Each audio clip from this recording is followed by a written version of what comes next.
نستعينه ونستغفره ونعوذ بالله من شرور أنفسنا ومن سيئات أعمالنا من يهده الله فلا مضل له ومن يضلل فلا هادي له وأشهد أن لا إله إلا الله وحده لا شريك له وأشهد أن محمدا عبده ورسوله يا أيها الذين آمنوا اتقوا الله حق تقاته ولا تموتن إلا وأنتم مسلمون يا أيها الناس اتقوا ربكم الذي خلقكم من نفس واحدة وخلق منها زوجها وبث منهما رجالا كثيرا ونساء واتقوا الله الذي تساءلون به والأرحام إن الله كان عليكم رقيبا يا أيها الذين آمنوا اتقوا الله وقولوا قولا سديدا يصلح لكم أعمالكم ويغفر لكم ذنوبكم ومن يطع الله ورسوله فقد فاز فوزا عظيما أما بعد فإن خير الحديث كتاب الله وخير الهدي هدي محمد صلى الله عليه وسلم وشر الأمور محدثاتها وكل محدثة بدعة وكل بدعة ضلالة وكل ضلالة في النار۔ الوافی بما فی الصحیحین، پانچواں مقصد الحاجات الضروریہ، وہ احادیث جن کا تعلق انسان کی لازمی اور ضروری حاجات سے ہے، اور اس میں تیسری کتاب کتاب الطب والرؤیا، وہ کتاب جو طب کے بارے میں ہے اور صحت کے مسائل کے بارے میں ہے، خوابوں کے بارے میں ہے، جادو کے بارے میں ہے، اور اس میں تیسری فصل الرؤیا جو صرف ان احادیث کے بارے میں ہے جن کا تعلق خواب سے ہے، اور اس میں چھٹا باب وہ ہے باب رؤى النبی صلی اللہ علیہ وسلم، نبی علیہ الصلوۃ والسلام کے خواب، یعنی کہ وہ خواب جو آپ نے دیکھے۔ تو اس کے نیچے جو حدیث آئی ہے اس کا نمبر ہے 1244 1244۔ خواہ اس حدیث کو اپنی کتاب میں درج کرنے والے امام بخاری ہیں۔ عن عبداللہ بن عمر رضی اللہ عنہما، روایت ہے جناب عبداللہ بن عمر رضی اللہ تعالیٰ عنہما سے، ان النبی صلی اللہ علیہ وسلم قال، بے شک نبی علیہ الصلوۃ والسلام نے فرمایا، رأیت کأن امرأة سوداء ثائرة الرأس، میں نے دیکھا، یعنی کہ خواب میں نے دیکھا گویا کہ ایک سیاہ رنگ کی عورت ہے جس کے بال بکھرے ہوئے ہیں، جس کے بال پراگندہ ہیں، خرجت من المدینہ، وہ مدینہ سے نکلی ہے، حتی قامت بمحیع، یہاں تک کہ اس نے محیع نامی جگہ پہ قیام کیا ہے، وہاں پہ چلی گئی ہے، یہاں سے اپنی رہائش وہاں لے گئی ہے۔ وہی الجحفۃ، محیع سے مراد جوفا ہے جو کہ میقات ہے، مصر کے جو لوگ آتے ہیں حج عمرے کے لیے ان کا میقات کیا ہے؟ جوفا۔ تو فرمایا یہ کالے رنگ کی عورت، پراگندہ بالوں والی عورت مدینہ سے نکل کے جوفا چلی گئی ہے۔ فَأَوَّلْتُ أَنَّ وَبَاءَ الْمَدِينَةِ نُقِلَ إِلَيْهَا، تو میں نے اس کی تعبیر کی، کس کی؟ اس خواب کی، یعنی کہ میں نے اس خواب سے یہ مطلب نکالا ہے، اس خواب کا مقصد جو مجھے معلوم ہوا ہے وہ یہ ہے کہ ان وباء المدینہ، کہ مدینہ کی وبا نقل الیہا، وہاں منتقل کر دی گئی ہے، کہاں؟ جوفا۔ ہم سب جانتے ہیں کہ جب نبی علیہ الصلوۃ والسلام اور صحابہ کرام ہجرت کر کے مکہ سے مدینہ آئے ہیں تو مدینہ میں وبائیں تھیں، بخار ہوا کرتا تھا، ابو بکر صدیق بھی بیمار ہوئے، جناب بلال بھی بیمار ہوئے، اور مکہ کو یاد کیا کرتے تھے۔ تو مدینہ میں صحت کے لحاظ سے مسائل تھے، وبا تھی، تو نبی علیہ الصلوۃ والسلام نے دعا کی تو آپ کی دعا سے یہ وبا مدینہ سے نکل گئی، اور پھر خواب میں آپ نے دیکھا کہ یہ وبا مدینہ سے نکل کے کہاں پہنچ گئی ہے؟ جوفا میں۔ اور علماء کرام لکھتے ہیں کہ جوفا میں ان دنوں یہودی رہا کرتے تھے، تو یہ وبا وہاں پہنچ گئی۔ اب آپ کہیں گے وہاں کے لوگوں کا کیا قصور ہے؟ تو علماء کرام لکھتے ہیں کہ یہ وہی لوگ تھے جو نبی علیہ الصلوۃ والسلام کو اور مسلمانوں کو تنگ کیا کرتے تھے، انہیں تکلیفیں دیا کرتے تھے، ان پہ ظلم و زیادتی کیا کرتے تھے، تو اس لیے یہ وبا مدینہ سے نکل کے وہاں پہنچ گئی۔ تو بہرحال اس حدیث میں آپ علیہ الصلوۃ والسلام کا خواب بیان ہوا ہے اور اس کی تعبیر بھی خود آپ نے بیان کر دی ہے، اور آپ کی بیان کردہ تعبیر میں کوئی شک و شبہ نہیں ہوا کرتا۔ حدیث نمبر 1245 1245 میم، اس حدیث کو اپنی کتاب میں جگہ دینے والے امام مسلم ہے۔ عن انس بن مالک، روایت ہے جناب انس بن مالک رضی اللہ تعالیٰ عنہ سے، جو کہ نبی علیہ الصلوۃ والسلام کے خادم رہے ہیں، 10 سال آپ کی خدمت کی ہے۔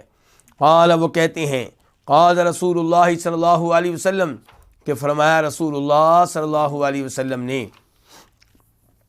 رأیت ذات لیلۃ، میں نے ایک رات دیکھا۔ اب یہاں پہ سوال پیدا ہوتا ہے، ایک رات دیکھا آنکھوں کے ساتھ یا خواب میں؟ تو آپ نے فرمایا فیما یری النائم، میں نے ایک رات دیکھا اس خواب میں جسے سونے والا دیکھتا ہے، ان کے خواب میں میں نے دیکھا۔ کیا دیکھا؟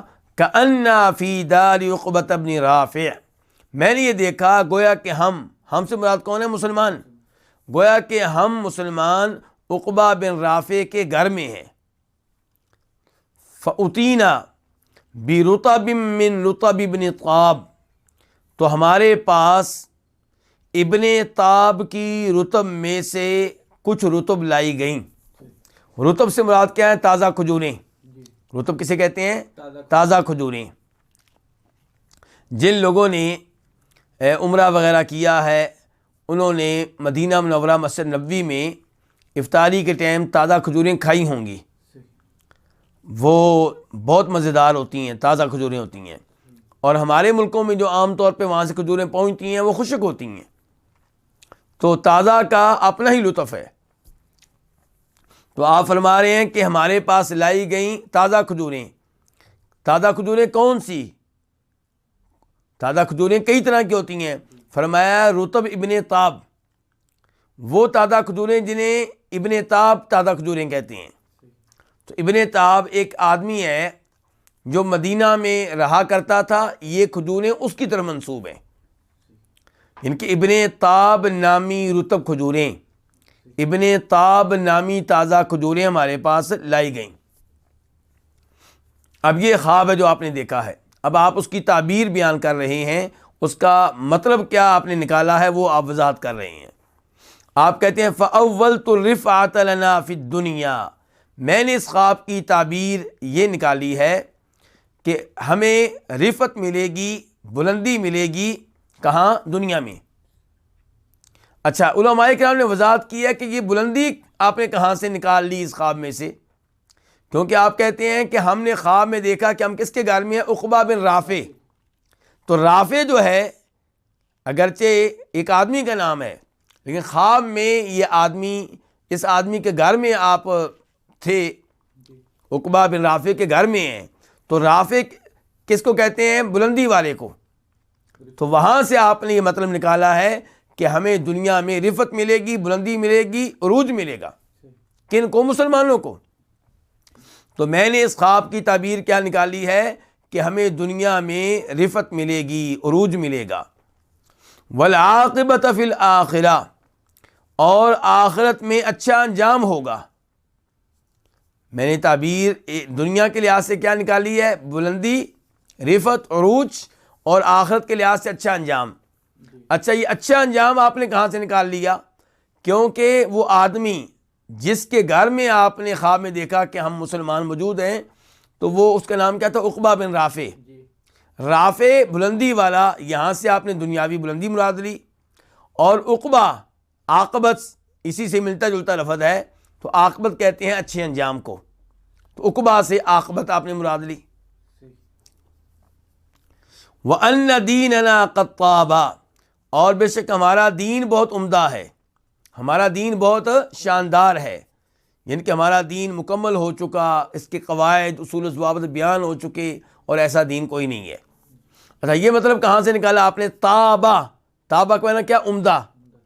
تو کھجوریں جو لائی گئی تھیں وہ کون سی تھیں؟ رطب ابن تاب، رطب ابن تاب، اسی سے مدینہ کا نام ہے طیبہ، تابہ۔ تو تابہ، طیبہ، تاب، اس میں عمدگی کا معنی پایا جاتا ہے۔ تو آپ نے کہا تو ان کھجوروں سے آپ نے مطلب یہ نکالا کہ ہمارا دین کیا ہے؟ قطابہ، بہت عمدہ ہے، بڑا شاندار ہے۔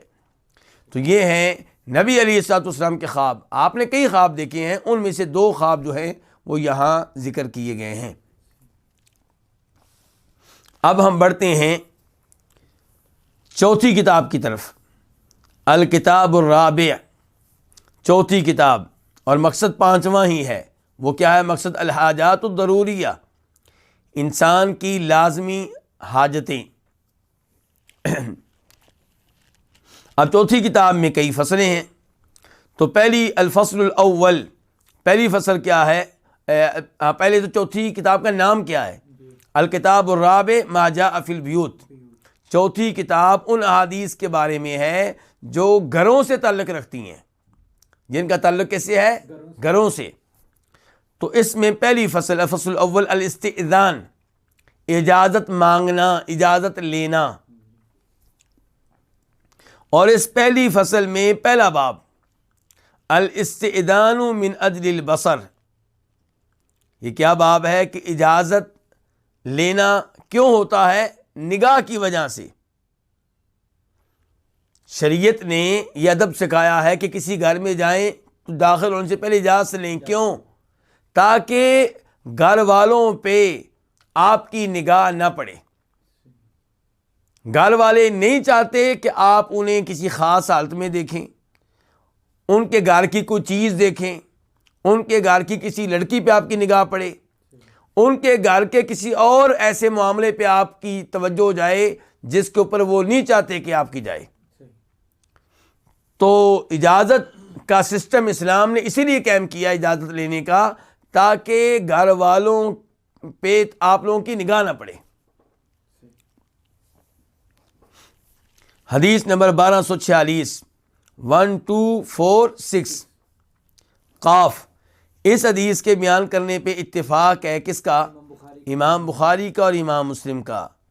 عن سہل بن سعد، روایت ہے جناب سہل بن سعد سے، ان رجلا اطلع من جحر فی دار النبی صلی اللہ علیہ وسلم، کہ ایک آدمی نے نبی علیہ الصلوۃ والسلام کے گھر میں جھانک کر دیکھا۔ کہاں سے؟ من جحر، ایک سوراخ سے۔ اطلاع، جھانک کر دیکھا، من جحر، ایک سوراخ سے۔ کہاں؟ نبی علیہ الصلوۃ والسلام کے گھر میں۔ والنبی صلی اللہ علیہ وسلم یحک رأسہ بالمدراء، جبکہ نبی علیہ الصلوۃ والسلام اپنے سر میں خارش کر رہے تھے، سر کو کھجلا رہے تھے، بالمدراء، کس کے ساتھ؟ لوہے کے کنگے کے ساتھ، یا دوسرا معنی اس کا ہے لکڑی کے کنگے کے ساتھ۔ تو بہرحال لوہے کا کنگا تھا یا لکڑی کا یا کنگی سے ملتی جلتی کوئی چیز تھی، اس کے ساتھ آپ اپنے سر کو کھجلا رہے تھے۔ اور یہاں پہ مسلم شریف کے لفظ ہیں کہ یرجل بہ رأسہ، اس کے ساتھ اپنے سر میں آپ کنگھی کر رہے تھے، اس کنگھی کے ساتھ سر میں کیا کر رہے تھے؟ کنگھی کر رہے تھے۔ فقال، تو آپ علیہ الصلوۃ والسلام نے کہا، لو علمت انک تنظر، اگر مجھے یقین ہو جاتا کہ تم دیکھ رہے ہو، یعنی کہ تم میرے گھر میں دیکھ رہے ہو، میری طرف دیکھ رہے ہو، لطعنت بها فی عینک، تو میں یہ تمہاری آنکھوں میں دے مارتا۔ یہ کیا؟ یہ لوہے کی کنگھی، یہ لوہے کا کنگا تمہاری آنکھوں میں دے مارتا۔ کیوں بھائی اتنا ناراض آپ کیوں ہوئے ہیں؟ فرمایا انما جعل الاذن من قبل الابصار، سوائے اس کے نہیں، اجازت مقرر کی گئی ہے، اجازت لینا یہ مقرر کیا گیا ہے، یہ سسٹم قائم کیا گیا، کیوں؟ دیکھنے کی وجہ سے۔ آپ کو کیوں کہا گیا کہ گھر میں اجازت لے کے داخل ہوں؟ تاکہ آپ اس وقت تک گھر میں قدم نہ رکھیں جب تک آپ کو اجازت نہ ملے، اور اجازت تب ملے گی جب گھر والے اپنے آپ کو سنبھال لیں گے۔ کوئی نہیں چاہتا کہ اس کے گھر میں لوگ اس طرح آئیں اور ان چیزوں کو دیکھیں جن کو وہ نہیں چاہتے کہ کوئی اور دیکھے۔ تو جب انسان اجازت لیے بغیر گھر میں داخل نہیں ہو رہا لیکن سراغ سے دیکھ رہا ہے، تو پھر اجازت لینے کا مقصد کیا ہوا؟ کیونکہ اجازت لینے کا تعلق کس سے تھا؟ دیکھنے نہ دیکھنے سے۔ جب داخل ہوئے بغیر آپ سوراخوں سے کسی کے گھر میں دیکھ رہے ہیں، چھت کے اوپر سے دیکھ رہے ہیں، دیوار کے اوپر سے دیکھ رہے ہیں، تو پھر تو اجازت لینے کا مقصد فوت ہو گیا، وہ مقصد تو موجود نہ رہا۔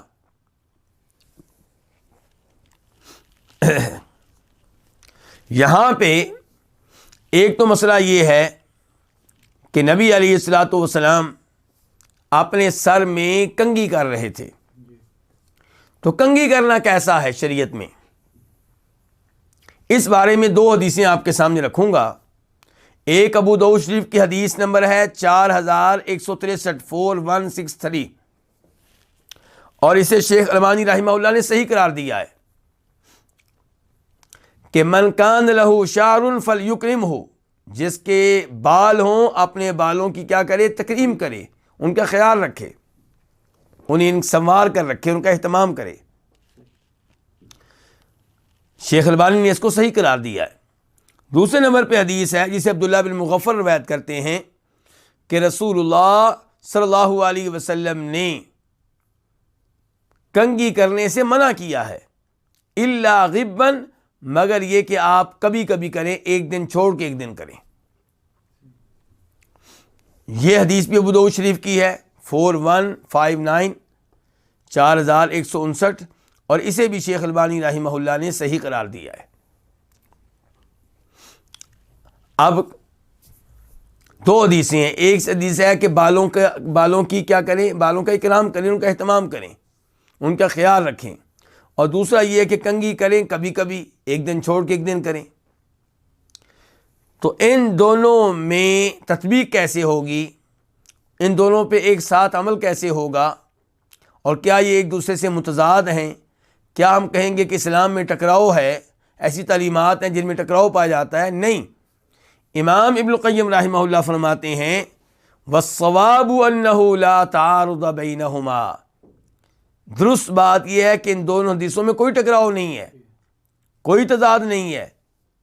کہتے ہیں اس لیے کہ انسان، اسے تعلیمات دی گئی ہیں کہ اپنے بالوں کا اہتمام کرے، اور دوسری حدیث میں مبالغے سے اور حد سے آگے بڑھ جانے سے منع کیا گیا ہے کہ آپ بالوں کو سنبھالنے میں حد سے آگے نکل جائیں۔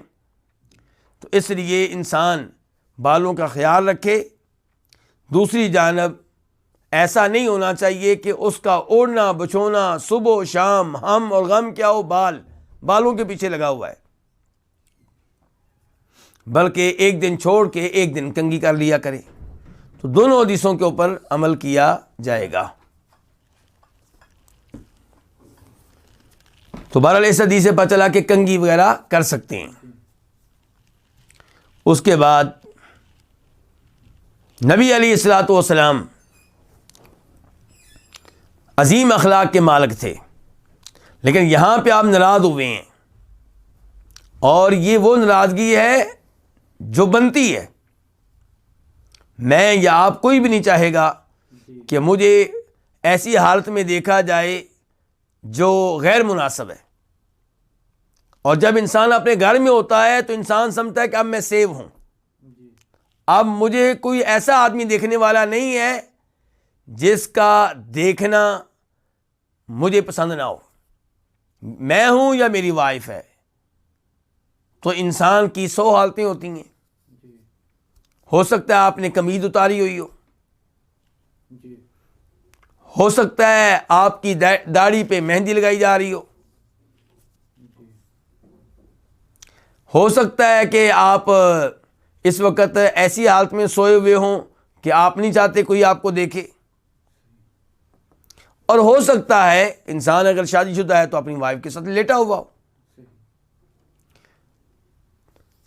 تو اس لیے شریعت نے کہا ہے کہ جب آپ کسی کے گھر میں جائیں تو اجازت لے کر جائیں, اجازت ملے تب داخل ہوں, ورنہ واپس چلے جائیں. تو اگر اجازت نہیں ملی یا اجازت ملنے سے پہلے ہی آپ سوراخوں سے جھانک کر دیکھ رہے ہیں تو پھر شریعت کا نظام تو آپ نے خراب کر دیا. شریعت نے جو نظام قائم کیا تھا اس کا آپ نے خیال نہیں رکھا,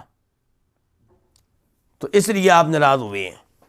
اور آپ نے یہ مسئلہ واضح کر دیا ہے کہ اگر کوئی سوراخ سے دیکھے, جھانک کر دیکھے, تو اس کی آنکھ پہ کوئی کنکری وغیرہ مار دے اور اس کی آنکھ جو ہے ضائع ہو جائے تو اس کے اوپر کوئی جرمانہ نہیں ہوگا, اس کے اوپر کوئی تاوان نہیں ہوگا.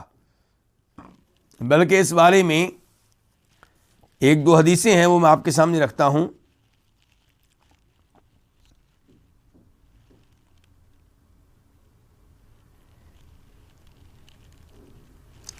یہ مسلم شریف کی حدیث ہے 2158 2158. آپ نے فرمایا جب کوئی انسان کسی گھر میں جھانکے گھر والوں کی اجازت کے بغیر تو ان کے لیے جائز ہے کہ اس کی آنکھ کو ضائع کر دیں. ان کے کنکری ماریں, کچھ چیز ماریں اور اس کی آنکھ ضائع ہو جائے تو ان کے اوپر کچھ نہیں ہوگا. آپ اس سے اندازہ کریں کہ شریعت کس قدر ہماری پرائیویسی کا خیال رکھتی ہے. ہمارا دین کتنا عظیم دین ہے آپ اندازہ لگا سکتے ہیں. اور اسی لیے شریعت نے دیگر احادیث میں جاسوسی سے منع کیا ہے, کوئی کسی کی جاسوسی نہ کرے. بلکہ قرآن کے الفاظ ہیں وَلَا تَجَسَّسُوا, ایک دوسرے کی جاسوسی نہ کرو. دیکھیے دین اسلام کتنا عظیم دین ہے, اور اس کے باوجود مسلمان کیا کر رہے ہیں. آپ یوٹیوب میں جا کے کلپ دیکھیں, کوئی آدمی اپنی بیوی کے ساتھ بیٹھا ہوا ہے تو کسی نے کلپ بنا کے یوٹیوب پہ چڑھا دیا ہے. کوئی آدمی اپنی کسی وائف کے ساتھ گفتگو کر رہا ہے تو وہ اس کا کلپ جو ہے یوٹیوب پہ پہنچا ہوا ہے. آج لوگ ایک دوسرے کے گھروں میں خفیہ کیمرے لگا رہے ہیں. مسلمان ممالک کے ہوٹلوں میں رومز کے اندر خفیہ کیمرے لگائے جاتے ہیں, میاں بیوی وہاں پہ آ کے رہائش اختیار کرتے ہیں اور خفیہ کیمروں سے ساری ریکارڈنگ ہو رہی ہوتی ہے. پھر ایک دوسرے کا موبائل چیک کرنا, یہ کیا دیکھتا ہے, کون کون سی ویب سائٹس میں داخل ہوتا ہے. یہ مسلمان یہ کام کر رہے ہیں, جبکہ دین اسلام سب سے بڑھ کر ان چیزوں کا مخالف ہے. اور پھر یہ تو میں نے مثالیں دی تھی جائز کاموں کی. اب مثال کے طور پہ کوئی آدمی ناجائز کام کر رہا ہے تو کیا میرے لیے جائز ہے کہ میں کلپ بنا کے یوٹیوب پہ چڑھا دوں؟ مجھے حکم دیا گیا پردہ ڈالنے کا, نہ یہ کہ مسلمان کو میں ذلیل و رسوا کروں. تو اس لیے یہ ایک غلط چیز ہے جو رواج پا رہی ہے, لوگوں کی عزت کو پامال کیا جا رہا ہے. اور جو اس کا گناہ, مثال کے طور پہ وہ رشوت لے رہا تھا یا وہ کسی عورت کے ساتھ غلط کام کر رہا تھا, جو بھی اس کا وہ جرم ہے, ہو سکتا ہے اس سے وہ توبہ کر چکا ہو, لیکن آپ نے اس کا کلپ یوٹیوب پہ ڈال رکھا ہے. حالانکہ ہم اپنی آنکھوں سے بھی کسی کو ایسا جرم کرتے ہوئے دیکھ لیں تو ہمیں یہ بات باہر کرنے کی اجازت نہیں ہے جب تک کہ ہمارے پاس 4 گواہ نہ ہوں, ورنہ کوڑے ہمیں لگیں گے, اس کو نہیں لگیں گے, اور اس سے قسم بھی نہیں لی جائے گی اس مسئلے میں. یہ جو ذاتی مسائل ہوتے ہیں, پرائیویٹ مسائل, ان میں مالی مسائل میں کیا ہے؟ مالی مسائل میں یہ ہے کہ اگر آپ نے میرے پیسے دینے ہیں لیکن میرے پاس گواہ نہیں ہے, قاضی اور جج پہلے مجھ سے کہے گا بھی ثبوت لے کر آؤ, گواہ لے کر آؤ کہ اس نے آپ سے قرض لیا تھا. میں ثبوت نہیں لا سکا, قاضی آپ سے کہے گا, جج آپ سے کہے گا چلیں آپ قسم اٹھا دیں. لیکن یہ جو زنا وغیرہ کے مسائل ہیں, آپ کسی کے اوپر تہمت لگاتے ہیں تو جج آپ سے کہے گا 4 گواہ لے کر آئیں, ورنہ آپ کو 80 کوڑے لگیں گے. اور یہ نہیں کہا جائے گا کہ ورنہ مدعا علیہ سے قسم لی جائے گی, نہیں, بالکل کوئی قسم نہیں لی جائے گی. ہو سکتا ہے اس نے جرم کیا ہو لیکن اس سے قسم نہیں لی جائے گی. دیکھیے اسلام کس قدر ہماری عزت کا خیال رکھتا ہے. تو آپ نے فرمایا اس حدیث میں کہ اگر مجھے یقینی طور پہ پتہ چل جاتا کہ تم مجھے دیکھ رہے ہو تو میں یہ لوہے کا کنگا تمہاری آنکھوں میں مارتا یا لکڑی کا کنگا تمہاری آنکھوں میں مارتا۔ انما جعل الاذن من قبل الابصار، یہاں پہ لفظ ابصار ہے، ویسے ابصار بھی اس کو پڑھا گیا ہے، ابصار دیکھنا اور ابصار نگاہیں۔ بات نتیجہ یہ کہ نکلے گا کہ شریعت نے جو یہ سسٹم قائم کیا ہے کہ آپ اجازت کے بغیر کسی کے گھر میں نہیں جا سکتے، یہ اسی لیے ہے تاکہ آپ کی نگاہ ان لوگوں کے اوپر نہ پڑے۔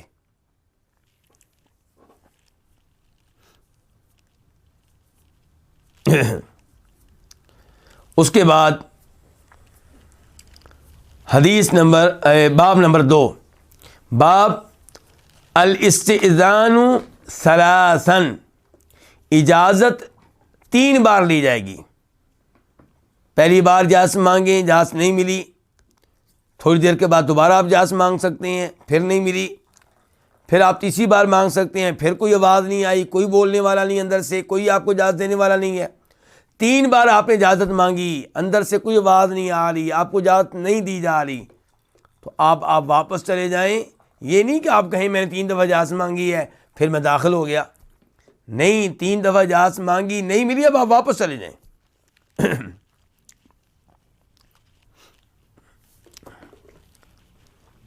حدیث نمبر 1247، 1247 قاف، اس حدیث کے بیان کرنے پہ اتفاق ہے کس کا؟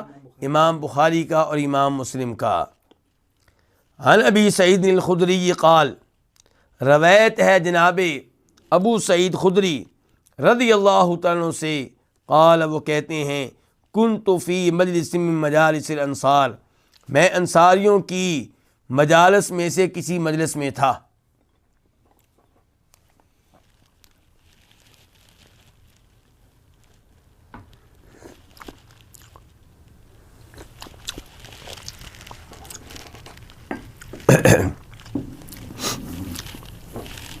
ابو سعید خدری روایت کر رہے ہیں جن کا نام ہے سعد بن مالک، وہ کہتے ہیں کہ میں انصاریوں کی مجالس میں سے کسی مجلس میں تھا۔ اذ جاء ابو موسیٰ، تب کون آئے؟ ابو موسیٰ آئے، ابو موسیٰ اشعری جن کا نام کیا؟ عبداللہ بن قیس، وہ بھی صحابی، یہ بھی صحابی۔ کہتے ہیں ابو موسیٰ آئے، کأنہ مذعور، گویا کہ وہ گھبرائے ہوئے ہیں، خوف زدہ ہیں، ڈرے ہوئے ہیں۔ یعنی کہ جب آئے ہیں ان کی حالت یہ تھی کہ جیسے خوف زدہ ہوں، پریشان ہوں، گھبرائے ہوئے ہوں، سہمے ہوئے ہوں۔ فقال، تو کہنے لگے، استأذنت علی عمر ثلاثا، میں نے عمر سے 3 بار اجازت مانگی، یعنی کہ میں عمر فاروق کے پاس گیا اور 3 بار اجازت مانگی، لیکن مجھے اجازت نہیں دی گئی۔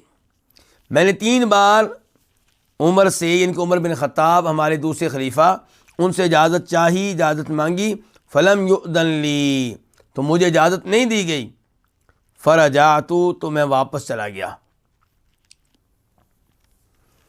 اور مسلم شریف میں یہ وضاحت آئی ہے کہ خود جناب عمر فاروق نے پیغام بھیجا تھا، کس کو؟ ابو موسیٰ کو، ابو موسیٰ اشعری کو پیغام بھیجا تھا کہ میری جانب آؤ، تو وہ آئے، اجازت مانگی، اجازت نہیں ملی، کہتے فرجعت، تو میں واپس چلا گیا۔ فقال ما منعک، تو عمر فاروق نے کہا تمہیں کس چیز نے منع کیا، یعنی کہ کس چیز نے تمہیں ہمارے پاس آنے سے روکا، کیا تمہارا عذر تھا، کیوں نہیں آئے؟ میں نے تمہیں پیغام بھیجا تھا، یہ مقصد ہے۔ تو قلت، میں نے کہا، یہ کون ہے میں نے کہا؟ ابو موسیٰ اشعری، کہ استأذنت ثلاثا فلم یؤذن لی، میں نے 3 بار اجازت چاہی تو مجھے اجازت نہیں دی گئی، فرجعت، تو میں واپس چلا گیا۔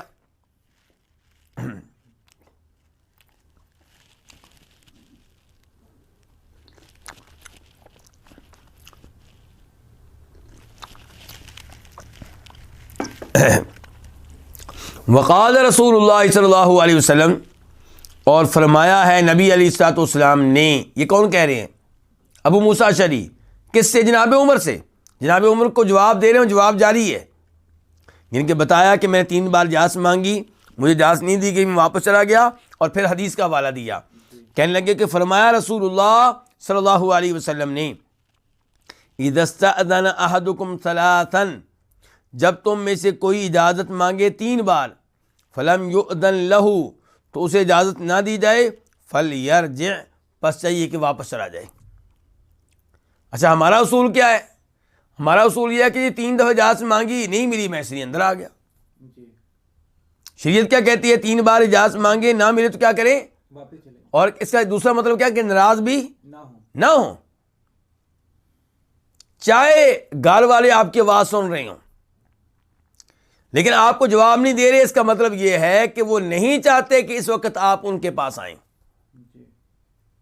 چاہے چچا کا گھر ہو، چاہے ماموں کا گھر ہو، چاہے خالہ کا گھر ہو، چاہے پھوپھو کا گھر ہو، چاہے پڑوسیوں کا گھر ہو، چاہے دوستوں کا گھر ہو.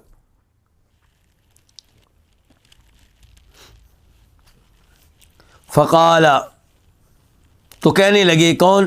جناب عمر، واللہ لتقیمن علیہ بینہ، اللہ کی قسم تم اس پہ گواہ پیش کرو گے، تم اس پہ دلیل لے کر آؤ گے. یہ جو تم نے حدیث بیان کی ہے یہ واقعی اللہ کے رسول نے کہی ہے، اس بارے میں کوئی گواہ لے کر آؤ جو تمہاری تائید کرے. اور یہاں پہ بتا دوں کہ مسلم شریف کے الفاظ ہیں کہ کہنے لگے وَإِلَّا أَوْجَعْتُكَ، ورنہ تمہیں سزا ملے گی. عمر فاروق ابو موسیٰ اشعری سے کیا کہہ رہے ہیں کہ لے کر آؤ کیا؟ یہ حدیث اللہ کے رسول نے بیان کی ہے، اس معاملے میں کوئی گواہ لے کر آؤ جس نے اللہ کے رسول سے حدیث سنی ہو جو تمہاری تائید کرے. اگر نہ گواہ ملا تمہیں سزا ملے گی.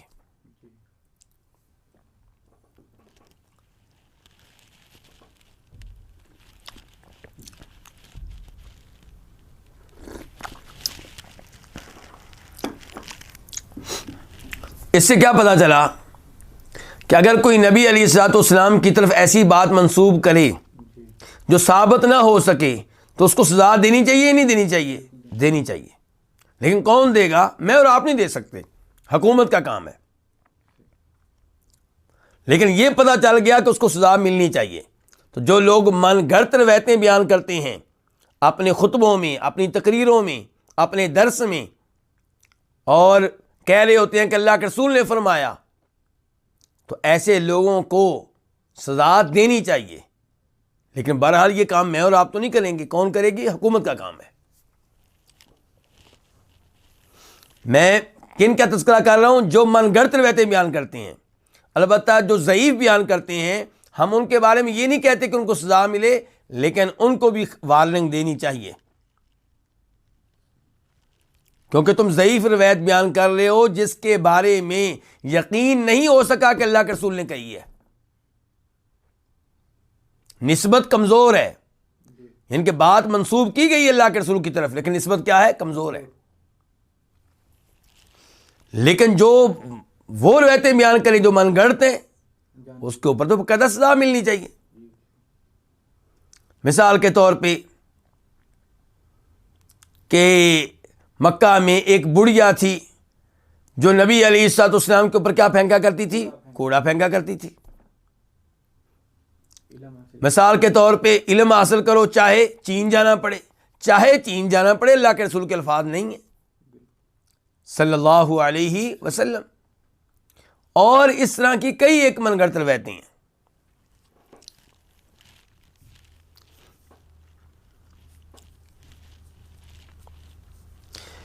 تو یہ یہاں پہ بخاری شریف کی ایک اور روایت، اس میں کچھ مزید وضاحت آئی ہے، وہ آپ کے سامنے رکھنا چاہوں گا. اور بخاری میں اس کا نمبر ہے 2062 کہ جناب عمر فاروق کسی کام میں مصروف تھے. کب؟ جب ابو موسیٰ اشعری آئے تھے،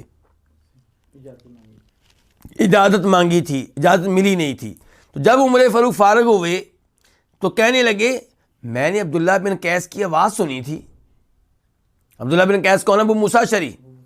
کہنے لگے میں نے عبداللہ بن قیس کی آواز سنی تھی، اس کو اجازت دے دو، اندر آنے دو. تو کہا گیا جی وہ تو واپس چلے گئے. تو پھر جناب عمر فاروق کی ابو موسیٰ اشعری کے ساتھ ملاقات ہوئی، اور کچھ روایات سے پتہ چلتا ہے کہ اگلے دن کب ملاقات ہوئی؟ اگلے دن۔ تو عمر فاروق نے کہا جی میں نے تمہیں پیغام بھیجا تھا، کہنے لگے میں تو آیا تھا، اور 3 دفعہ اجازت مانگی، آپ نے اجازت نہیں دی۔ تو پھر حدیث سنائی کہ نبی علیہ السلام نے فرمایا تھا کہ 3 دفعہ اجازت مانگو، اجازت نہ ملے تو واپس چلے جاؤ، تو میں واپس چلا گیا۔ تو تب جناب عمر فاروق نے کہا تھا کہ اس کے اوپر کیا قائم کرو؟ گواہ لے کر آؤ، گواہ لے کر آؤ جو تمہاری اس معاملے میں کیا کریں؟ تائید کریں۔ اچھا، یہ جو گفتگو ہے ابو موسیٰ اشعری کی کہ عمر فاروق کے پاس میں گیا، انہوں نے اجازت نہیں دی، پھر مجھ سے ملے تو مجھے کہا کہ یہ حدیث جو تم بیان کر رہے ہو اس کے اوپر گواہ لے کر آؤ، یہ باتیں ابو موسیٰ اشعری کہاں بتا رہے ہیں؟ انصاریوں کی مجلس میں۔ یہ حدیث کے راوی کون؟ ابو سعید خدری۔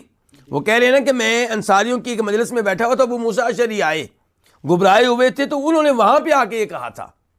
اصل میں وہ تلاش کر رہے تھے کیا؟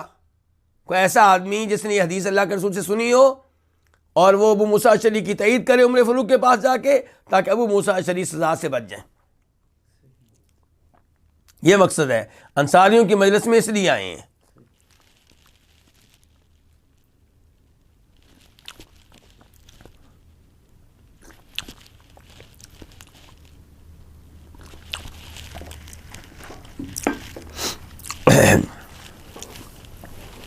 تو گفتگو ان کی جاری ہے، کن کی؟ ابو موسیٰ اشعری کی۔ کہتے ہیں امنکم احد سمعہ من النبی صلی اللہ علیہ وسلم، کیا تم میں کوئی ایسا ہے جس نے یہ حدیث نبی علیہ الصلوۃ والسلام سے سن رکھی ہو؟ فقال ابی بن کعب، تو ابی بن کعب نے کہا رضی اللہ تعالیٰ عنہ، یہ بھی صحابی ہیں، واللہ لا یقوم معک الا اصغر القوم، اللہ کی قسم تمہارے ساتھ نہیں جائے گا مگر ان لوگوں میں سے وہ جو سب سے کم عمر ہے۔ کیا مطلب ہے؟ کہ یہ حدیث اتنی عام ہے، اسے ہمارا بچہ بچہ جانتا ہے، تو ہم اس معاملے میں تمہاری تائید کے لیے کسی بڑے آدمی کو نہیں بھیجیں گے، اس کو بھیجیں گے جو سب سے چھوٹا ہے۔ اور وہ کون تھے؟ یہ ابو سعید خدری، ابو سعید خدری تھے۔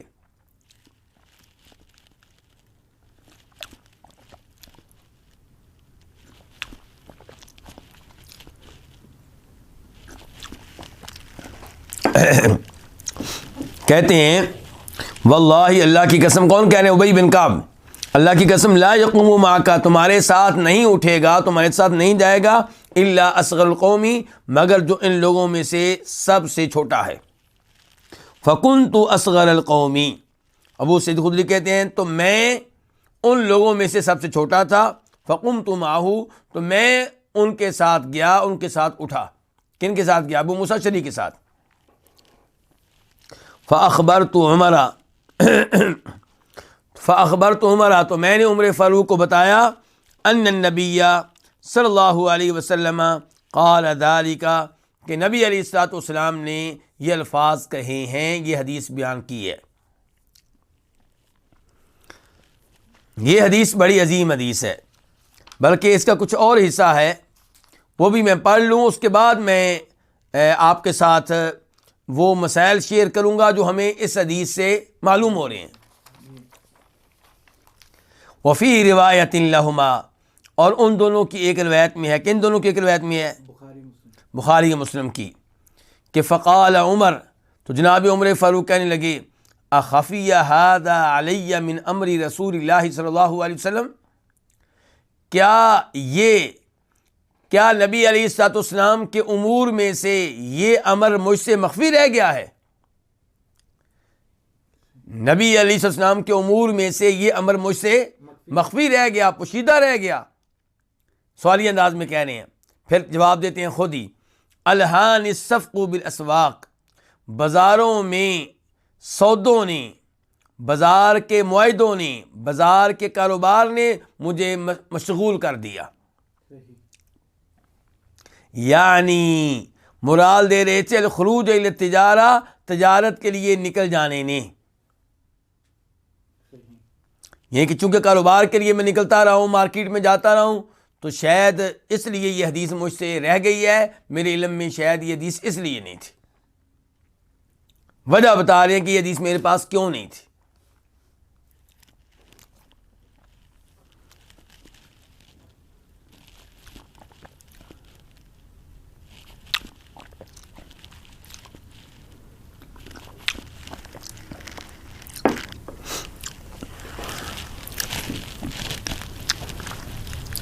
اس حدیث سے پہلے نمبر پہ یہ پتہ چلا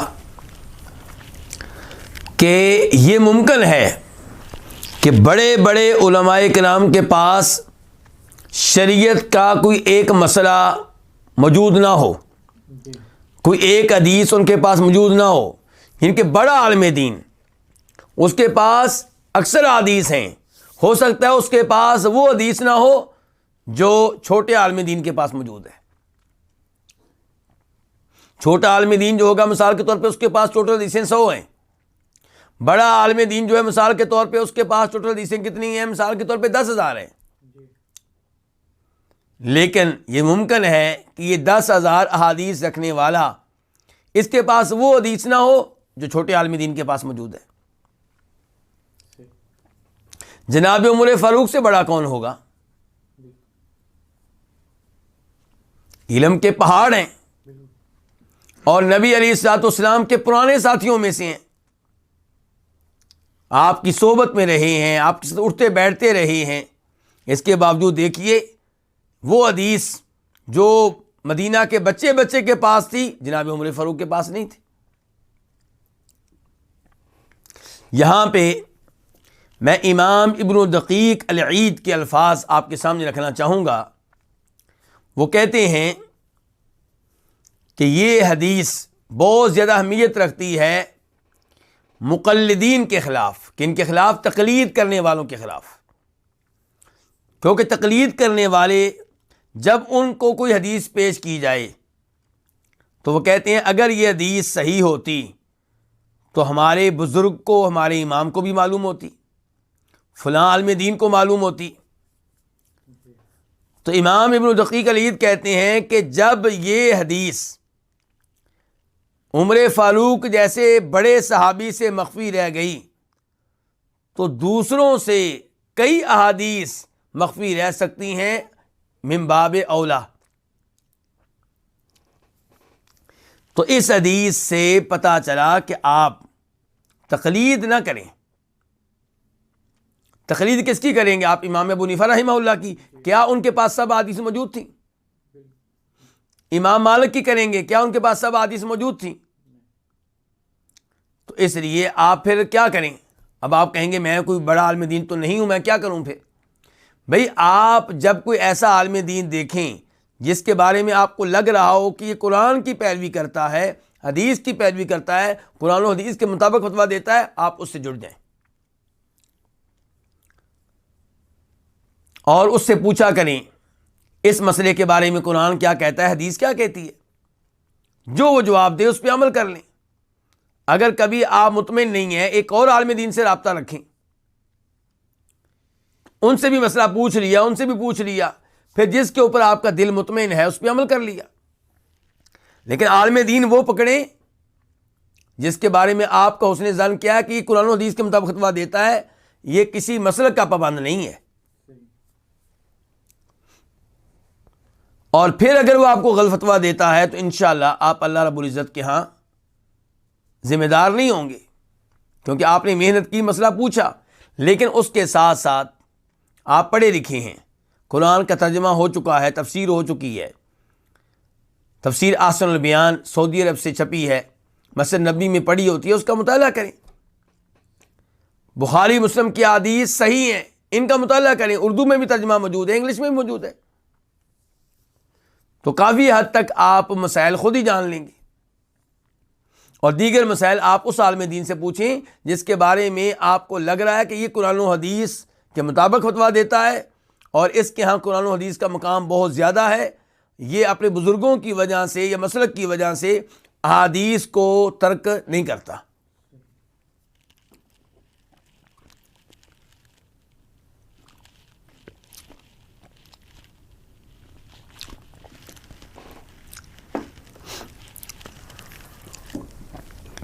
تو ایک مسئلہ تو اس سے یہ معلوم ہوا کہ بڑے بڑے علماء کرام سے کوئی نہ کوئی بات مخفی رہ سکتی ہے، بلکہ جناب عمر فاروق کی تو ایک اور مثال بھی موجود ہے۔ کون سی؟ جب نبی علیہ السلام فوت ہوئے ہیں تو عمر فاروق کیا کہہ رہے تھے کہ فوت نہیں ہوئے، اور جو کہے گا آپ فوت ہوئے میں اس کی گردن اتار دوں گا۔ تو پھر ابو بکر صدیق تشریف لائے، ممبر پہ کھڑے ہو کے خطبہ پڑھا، اور خطبے میں وہ آیتیں پڑھیں جن آیتوں میں آپ کے فوت ہونے کا تذکرہ ہے۔ وہ آیتیں سنی تو عمر فاروق مان گئے، اور کہا کرتے تھے مجھے یوں لگا کہ جیسے یہ آیتیں ابھی نازل ہو رہی ہیں۔ اس کا مطلب یہ ہے کہ یہ آیتیں ان کو معلوم نہیں تھیں، یا معلوم تھیں مصیبت کی وجہ سے ذہن سے نکل گئی۔ اللہ کے رسول کا فوت ہونا بہت بڑی پریشانی ہے، اس وجہ سے ان کے ذہن سے نکل گئی۔ تیسری مثال لیجئے، جب طاعون کا مسئلہ تھا، شام میں جانا ہے کہ نہیں جانا، مشورہ کیا کن سے؟ مہاجرین سے، انصاریوں سے، آخر میں مسلمان ہونے والے صحابہ کرام سے، لیکن حدیث کسی کے پاس بھی نہیں تھی۔ آخر میں عبد الرحمن بن عوف آئے تو انہوں نے حدیث بتائی۔ اس لیے تقلید کرنے والے ہمارے بھائی تقلید کے معاملے میں غلطی پہ ہیں۔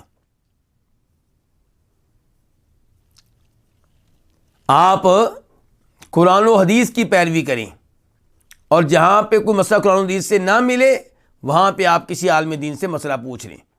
لوگ کہتے ہیں نہیں جی ہمارے بزرگوں نے قرآن و حدیث کا نچوڑ نکال لیا ہے۔ بھئی نچوڑ انہوں نے اردو میں تو نہیں نکالا، کس زبان میں نکالا ہے؟ عربی میں نکالا ہے۔ تو آپ کو تو عربی آتی نہیں، آپ کو کون بتائے گا نچوڑ کس نے نکالا ہے؟ اور کوئی نہ کوئی عالم دین ہی بتائے گا نا۔ تو عالم دین سے آپ یہ کیوں نہیں پوچھ لیتے کہ اللہ نے کیا کہا ہے اس مسئلے میں، قرآن نے کیا کہا ہے اس مسئلے میں، اللہ کے رسول نے کیا کہا ہے اس مسئلے میں صلی اللہ علیہ وسلم؟ اور آپ نے کلمہ اللہ کے رسول کا پڑھا ہے۔ روز قیامت جب آپ کہیں گے میں نے اللہ کے رسول کی حدیث پہ عمل کیا یا مجھے بتائی گئی تھی، تو انشاءاللہ اللہ رب العزت آپ کا عذر قبول کر لیں گے۔ لیکن اگر آپ بعد میں آنے والے بزرگوں کی تقلید کرنے لگ گئے تو کیا قبر میں آپ کا جواب مان لیا جائے گا کہ چونکہ میں نے فلاں امام کی تقلید کی تھی اس لیے مجھ سے غلطی ہوئی؟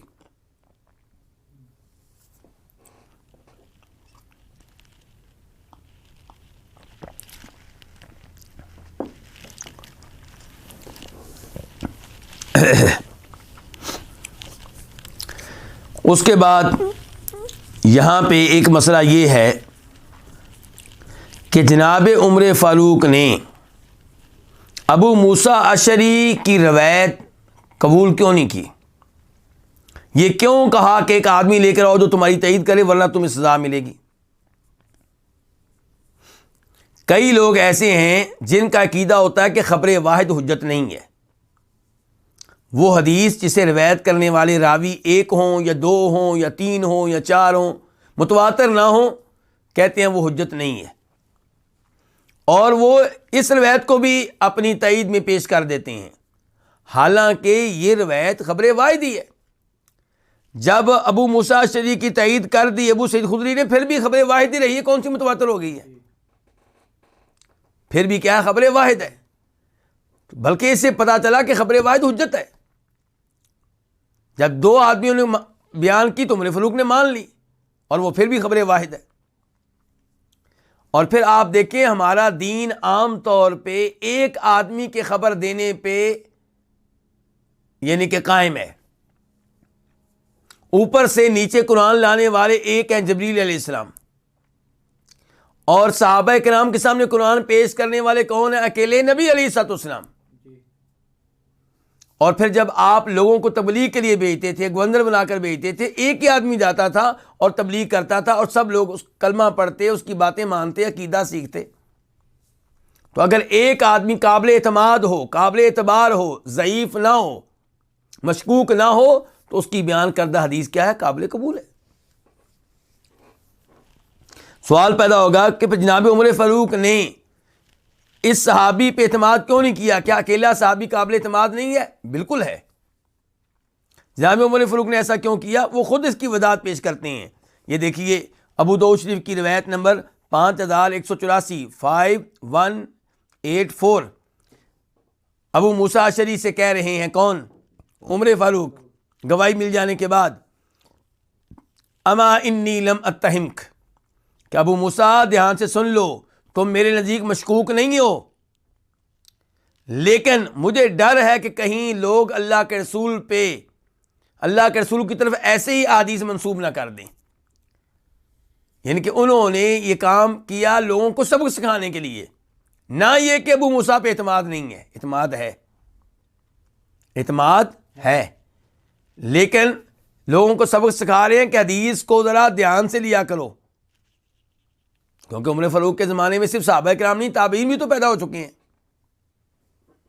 تو یہ امت کو ایک سبق دے کر جا رہے ہیں. جیسے حضرت اسود کو مخاطب کر کے کیا کہا تھا کہ تو نفع و نقصان کا مالک نہیں ہے، تو کیا صحابہ کرام کی طرف سے کوئی شرک کا خطرہ تھا؟ نہیں، آئندہ آنے والی نسلوں کی طرف سے خطرہ تھا. تو عمر فاروق ایک ضابطہ دے کر گئے ہیں کہ آپ علیہ الصلوۃ والسلام کی طرف کوئی بات منسوب کرنے سے پہلے یقین کر لیں، تحقیق کر لیں. اور یہاں پہ یہ بھی بتا دوں کہ اس مجلس میں بڑے صحابی کون بیٹھے ہوئے تھے؟ ابی بن کعب. بھیجا انہوں نے کس کو ساتھ ہے؟ ان کے ابو سعید خدری کو. لیکن دیگر روایات سے پتہ چلتا ہے کہ ابی بن کعب بھی بعد میں پہنچ گئے تھے اور کہا تھا عمر یہ حدیث تو میں نے بھی سنی ہے، آپ نبی علیہ الصلوۃ والسلام کے صحابہ کے لیے عذاب نہ بنیں، ان کے لیے عذاب نہ بنے. تو عمر فاروق نے کہا تھا نہیں ایسی بات نہیں ہے، میرے ہاں نزدیک مشکوک نہیں ہے، لیکن میں چاہتا ہوں کہ نبی علیہ السلام کی احادیث کے معاملے میں کیا کی جائے؟ احتیاط کی جائے.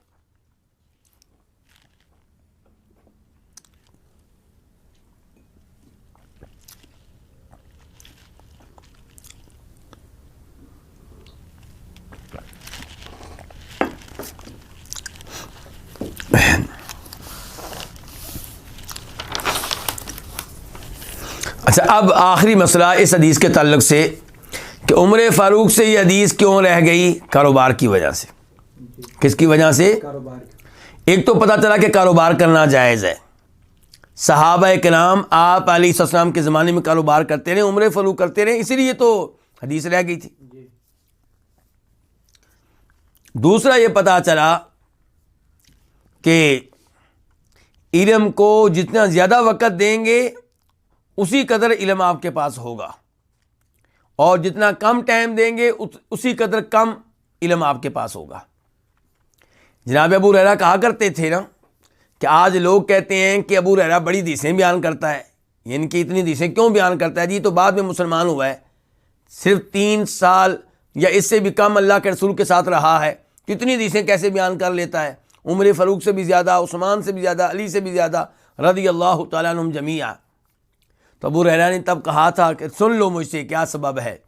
پہلا سبب یہ ہے کہ انصاری لوگ کھیتی باڑی کرتے تھے، مہاجر تجارت اور کاروبار کرتے تھے، اور میں مسکین آدمی تھا، میں اللہ کے رسول کے ساتھ چمٹا رہتا، بس میرا مین مقصد یہ ہوا کرتا تھا پیٹ بھر جائے، بس اس سے زیادہ میرے کوئی ہدف نہیں تھا، میرا کوئی لمبا چوڑا ہدف اتنا ہی ہدف تھا کہ پیٹ بھر جائے بس. باقی پیٹ بھرنے کے بعد وقت کس کے ساتھ گزرے؟ نبی علیہ الصلوۃ والسلام کے ساتھ گزرے. تو میں وہ احادیث بھی سنتا جو وہ نہیں سنتے تھے، میں وہ بھی احادیث یاد کر لیتا جو وہ یاد نہیں کرتے تھے. یہ ہے میری محنت. اور پھر روحانی سبب بتایا، کہا اللہ کے رسول نے فرمایا تھا علیہ الصلوۃ والسلام نے ایک بار کہ کون ہے جو اپنی چادر پھیلائے اور میری جب گفتگو ختم ہو تو چادر اپنے جسم کے ساتھ لگا لے، سینے سے لگا لے، اس سے کیا ہوگا کہ اس کا حافظہ تیز ہو جائے گا، وہ بھولے گا نہیں. تو ابو ہریرہ کہتے ہیں ایسا ہوا اور میں نے ایسا کیا، تو اس لیے میں اتنی جلدی بولتا نہیں ہوں.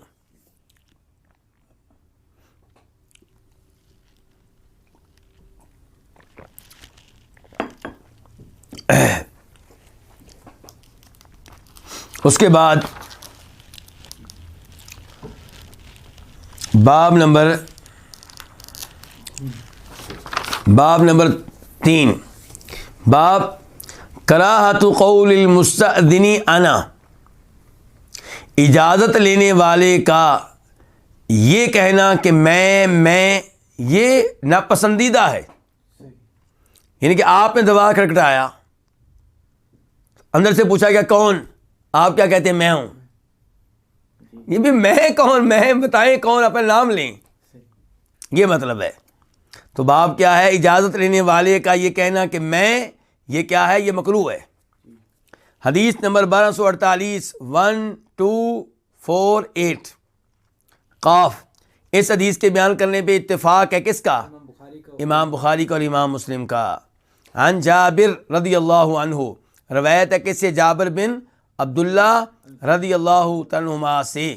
قال، وہ کہتے ہیں اتیت النبی صلی اللہ علیہ وسلم فی دین کان علی ابی، میں نبی علیہ الصلوۃ والسلام کے پاس آیا اس قرض کے سلسلے میں جو میرے باپ کے ذمے تھا۔ جناب جابر کے والد فوت ہو گئے تھے، احد کی لڑائی میں شہید ہوئے ہیں، اور ان کے ذمے قرض تھا۔ تو اب جناب جابر قرض اتارنے کے معاملے میں پریشان ہیں، تو اس مسئلے میں آپ کے پاس آئے تھے۔ کہتے ہیں فدققت الباب، میں نے دروازہ کھٹکھٹایا، فقال، تو آپ نے کہا من ذا، یہ کون ہے؟ آپ نے کہا یہ کون ہے، یہ کون دروازہ کھٹکھٹا رہا ہے؟ فقلت انا، تو میں نے کہا میں۔ فقال، تو آپ نے کہا انا میں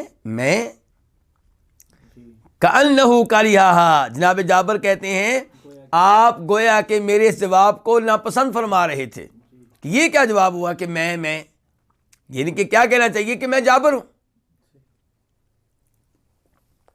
تو بہرحال اس سے پتہ چلا کہ جب آپ کسی کے گھر جائیں، دروازہ کھٹکھٹائیں، پوچھا جائے کون، تو کیا کہیں؟ اپنا نام بتائیں، اور ایک دفعہ پھر ہمارے نبی کو علیہ الصلوۃ والسلام کو سلام پیش کریں، اور ہمارے اس دین کی عظمت کو مانیں۔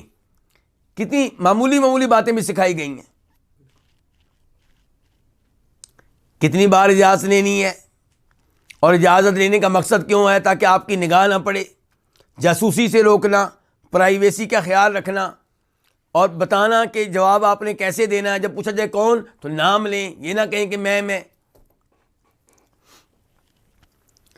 اس کے بعد باب نمبر 4، یہ باب کیا؟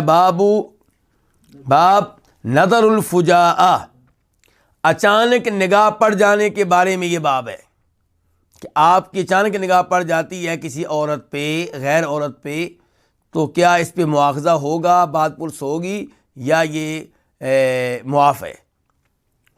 حدیث نمبر 1249 1249 میم، اس حدیث کے بیان کرنے پہ اتفاق، یہ حدیث بیان کرنے والے امام کون سے ہیں؟ امام مسلم، یعنی کہ امام بخاری نے اس حدیث کو روایت نہیں کیا۔ کس نے روایت کی؟ امام مسلم نے۔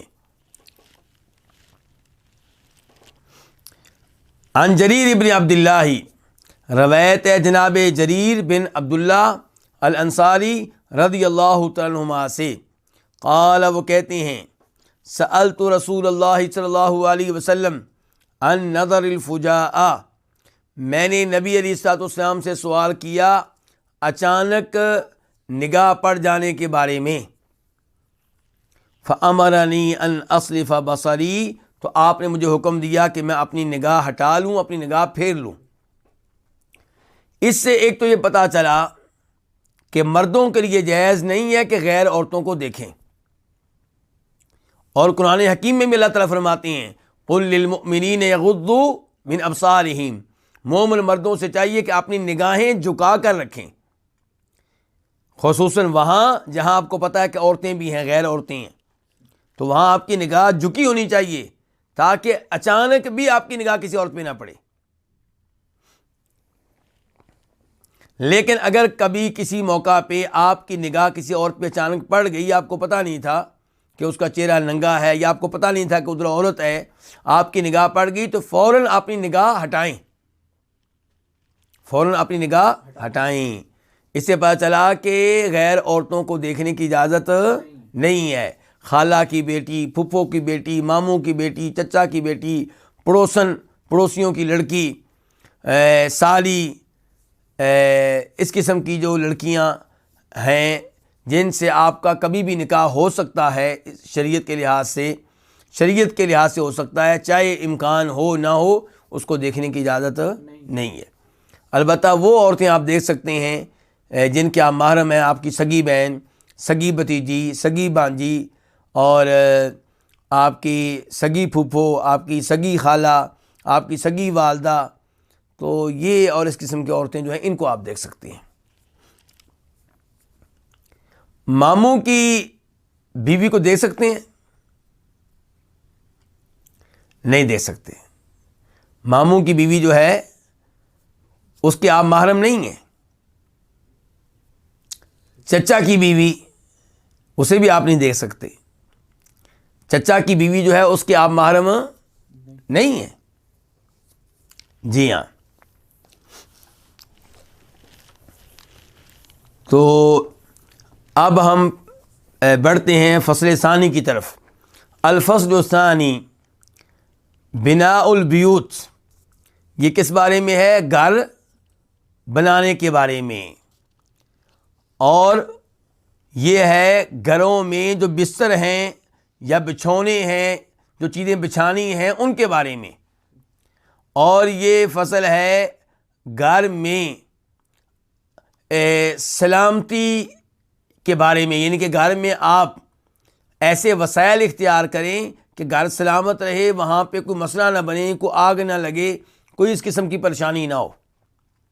تو گھروں کو سلامت رکھنا، محفوظ رکھنا، سیو رکھنا مصائب سے، آگ سے، پریشانیوں سے، اس کے بارے میں باب ہے، اور گھروں میں جو بستر رکھے جائیں گے ان کے بارے میں باب ہے، اور گھر بنانے کے بارے میں باب ہے۔ تو یہ فصل ہے، اور یعنی کہ یہ فصل ثانی ہے۔ فصل ثانی کیا ہے؟ گھر بنانے کے بارے میں، گھروں کے بستروں کے بارے میں، اور گھروں کو سلامت رکھنے کے بارے میں۔ اور اس کے بعد ہے پہلا باب ما جاء فی البناء۔ پہلا باب کس کے بارے میں ہے؟ باب ہے اس کے بارے میں جو آیا ہے عمارت بنانے کے بارے میں۔ شریعت نے عمارت بنانے کے بارے میں کیا کہا ہے؟ عمارت بنانے کے بارے میں، بلڈنگ بنانے کے بارے میں، گھر بنانے کے بارے میں کیا تعلیمات ہیں، کیا حدیث ہیں، اس بارے میں یہ باب ہے۔ حدیث نمبر 1250 1250 خا، اس حدیث کو روایت کرنے والی امام کون ہے؟ امام بخاری۔ عن ابن عمر رضی اللہ عنہما، روایت ہے جناب عبداللہ بن عمر رضی اللہ عنہما سے، قال، وہ کہتے ہیں، رأیتنی، میں نے دیکھا اپنے آپ کو، میں نے خود کو دیکھا، مان نبی صلی اللہ علیہ وسلم، کس کے ساتھ؟ نبی علیہ الصلوۃ والسلام کے ساتھ، کہ بنیت بیدی بیتن، کہ میں نے ایک گھر بنایا، بیدی، اپنے ہاتھوں سے، یکنننی من المطر، جو مجھے چھپائے، محفوظ رکھے بارش سے، ویضلنی من الشمس، جو مجھ پہ سایہ کرے، کس سے بچنے کے لیے؟ سورج سے بچنے کے لیے۔ ما اعاننی علیہ احد، میری کسی نے مدد نہیں کی، علیہ، اس گھر کے بنانے کے معاملے میں، من خلق اللہ، اللہ کی مخلوق میں سے کسی نے میری اس معاملے میں مدد نہیں کی۔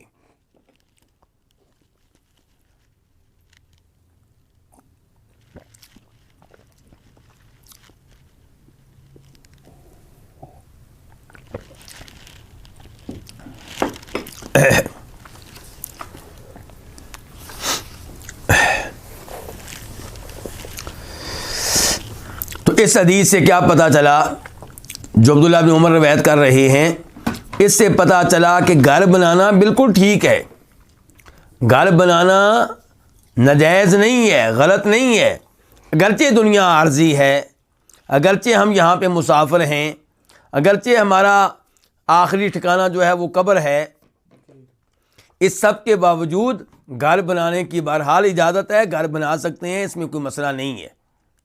تو اس معاملے میں عبداللہ بن عمر کی یہ حدیث ہے، وہ کہتے ہیں کہ میں نے اپنے آپ کو نبی علیہ السلام کے ساتھ دیکھا، مراد یہ ہے کہ آپ کے زمانے میں میں نے گھر بنایا، یہ کہنا چاہتے ہیں۔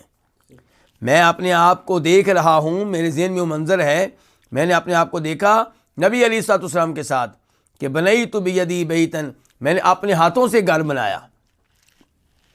گھر بنانے کا مقصد کیا تھا؟ کہ وہ گھر مجھے بارش سے محفوظ رکھے اور سورج کی گرمی سے محفوظ رکھے۔ اس سے پتہ چلا گھر بنانے کا مقصد کیا ہونا چاہیے، کہ آپ بارش سے محفوظ رہ سکیں، آپ گرمی سے دور رہ سکیں، اور ایسے ہی آپ سردی سے محفوظ رہ سکیں۔ گھر بنانے کا یہ مقصد نہیں ہونا چاہیے کہ میں لوگوں کے سامنے فخر کر سکوں کہ میرا گھر بڑا عالی شان ہے، بڑا شاندار ہے، میرے جناب 2 گھر ہیں، میرے 3 گھر ہیں، یہ مقصد نہیں ہونا چاہیے۔ فخر، نمود و نمائش، یہ مقصد نہیں ہونا چاہیے، ضرورت مقصد ہونا چاہیے کہ میں نے گھر بنا کے اپنے آپ کو، اپنے بچوں کو بارش سے بچانا ہے، دھوپ سے بچانا ہے، گرمی سے بچانا ہے، سردی سے بچانا ہے۔ اس کے بعد عبداللہ بن عمر کہہ رہے ہیں کہ وہ گھر بنانے کے معاملے میں اللہ کی مخلوق میں سے میری کسی نے بھی مدد نہیں کی، میں نے خود بنایا ہے۔ اس سے پتہ چلا کہ صحابہ کرام رضوان اللہ علیہم اجمعین اپنے کام خود کرنے والے تھے، اور وہ صرف علماء نہیں تھے بلکہ وہ یہ دنیا کے کام کرنا بھی جانتے تھے۔ یعنی کہ جہاد کا موقع ہوتا تو بہترین مجاہد ہوتے، عبادت کا موقع ہوتا تو بہترین عبادت گزار ہوتے، اور گھر بنانے کی باری آتی تو اپنا گھر بھی خود ہی بنا لیتے۔ اس کے بعد باب نمبر 2، باب البناء لغیر حاجت، بغیر کسی حاجت کے بلڈنگ قائم کر دینا، بغیر کسی حاجت کے بلڈنگ کھڑی کر دینا، بغیر کسی حاجت کے عمارت بنا دینا، یہ کیسا ہے؟ پہلی حدیث میں تذکرہ ہوا ہے اس بلڈنگ کا جس کی ضرورت تھی۔ کیا ضرورت تھی؟ کہ بارش سے بچائے، گرمی سے بچائے۔ اس باب میں تذکرہ ہو رہا ہے بلڈنگ کا جو بغیر وجہ کے بنائی جائے، بغیر ضرورت کے، بغیر حاجت کے۔ حدیث نمبر 1251، 1251 خا، اس حدیث کو روایت کرنے والے کون سے امام ہیں؟ امام بخاری۔ عن قیس بن ابی حازم، روایت ہے جناب قیس بن ابو حازم بجلی کوفی سے، اور یہ مخضرم ہیں۔ یہ کون ہیں؟ مخضرم کسے کہتے ہیں؟ جس نے نبی علیہ السلام کا زمانہ پایا لیکن آپ کو دیکھ نہیں سکا۔ اب یہ دیکھیں نا، یہ نبی علیہ السلام کے زمانے میں تھے لیکن آپ کو دیکھ نہیں سکے، اس کو کیا کہتے ہیں؟ ان کو مخضرم۔ تو قیس بن ابو حازم سے روایت ہے، وہ کہتے ہیں اتیت خبابا، میں خباب کے پاس آیا۔ کون سے خباب مراد ہے یہاں پہ؟ خباب بن ارت، خباب بن ارت، میں ان کے پاس آیا۔ وَهُوَ يَبْنِي حَائِطًا لَهُ، جب کہ وہ اپنی ایک دیوار بنا رہے تھے۔ جب میں ان کے پاس آیا تو کیا کر رہے تھے؟ ایک دیوار بنا رہے تھے۔ فقال، تو وہ کہنے لگے، کون؟ خباب بن ارت، ان اصحابنا الذين مضوا لم تنقصهم الدنيا شيئا، بے شک ہمارے وہ ساتھی الذين مضوا، جو چلے گئے، کیا مطلب؟ فوت ہو گئے۔ ہمارے وہ ساتھی جو فوت ہو گئے، دنیا سے چلے گئے، لم تنقصهم الدنيا شيئا، ان کے اجر و ثواب میں دنیا کچھ بھی کمی نہیں کر سکی۔ جو انہوں نے نیک اعمال کیے تھے ان سب پہ انہیں اجر و ثواب ملے گا، اور وہ اجر و ثواب سارے کے سارا کب ملے گا؟ آخرت میں، کیونکہ دنیا میں انہوں نے اجر و ثواب لیا ہی نہیں، انہوں نے دنیا تو انہوں نے حاصل ہی نہیں کی، تو دنیا ان کے اجر و ثواب میں کوئی کمی نہیں کر سکی۔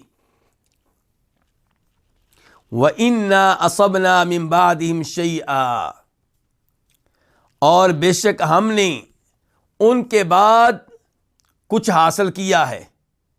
ہم نے ان کے بعد کچھ حاصل کیا، وہ کیا حاصل کیا؟ دنیا، یعنی کہ وہ لوگ چلے گئے ہمارے پرانے ساتھی، ہم زندہ رہے، فتوحات ملی، مال آنے لگ گیا، اب ہم نے تو دنیا بھی بڑی کما لی ہے، تو اب ڈر رہے ہیں کہ کہیں اس دنیا کی وجہ سے ہمارے آخرت کے جو ثواب میں کوئی کمی نہ آ گئی ہو۔ دیکھیں صحابہ کرام کو مال ملتا ہے تو کیا ہوتا ہے؟ پریشان ہو جاتی ہیں۔ کیا ہو جاتے ہیں؟ پریشان ہو جاتے ہیں، کہیں ہمیں دنیا میں فارغ نہ کر دیا گیا ہو۔ اور میں اور آپ کا پریشان ہوتے ہیں جب دنیا نہ ملے۔